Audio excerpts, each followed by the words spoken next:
Iowa and the Quad Cities' oldest brewery. As News 8's Jason Fechner explains, all the ones that have opened since have helped to make Front Street what it is today. Well, there's my hat. Steve Zeidema has spent a lot of time alone over the past 21 years.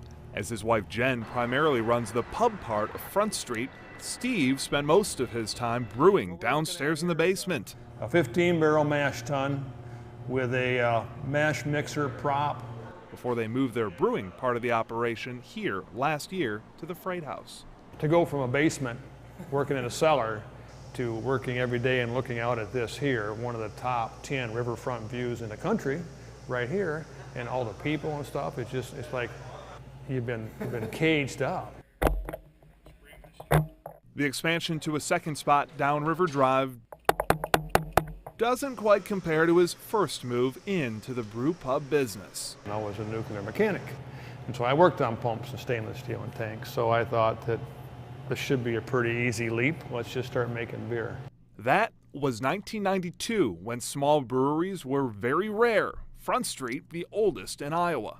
I almost feel like we're pioneers in the business, because we were the 300th brew pub in the country when we opened up. And like I said earlier, there wasn't much to get a hold of. It was a new industry. Now, being the first local brewery in the Quad Cities, a lot of the other local brewers since call Steve a bit of a father figure here in the Quad Cities. But he says a lot of Front Street's success wouldn't have been possible without them. Since the other breweries have started up, it might have been a thinking years ago that if we can be the only brew pub here in town, we'll be very successful. Well, it's exactly the opposite. If you can get a lot of breweries and microbreweries and brew pubs, you're going to be more successful. It's caused a real synergy of breweries, and now people will come and they'll hit every brew pub just to see what their wares are. But as those loyal customers to all bounce around town, Steve keeps working away. It's backbreaking, it's sweating, it's tough. And at the end of the day, when you have somebody take a sip of your beer and say, "Oh, that's the best I've ever had," it's got to feel good.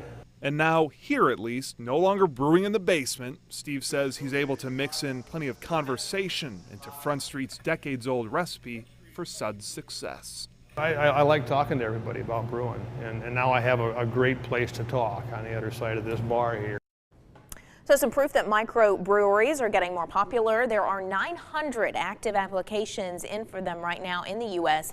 Steve's designed his new brewing system with Rock Island-based Crawford Company, and now they're selling similar ones nationwide together at brewtanks.com.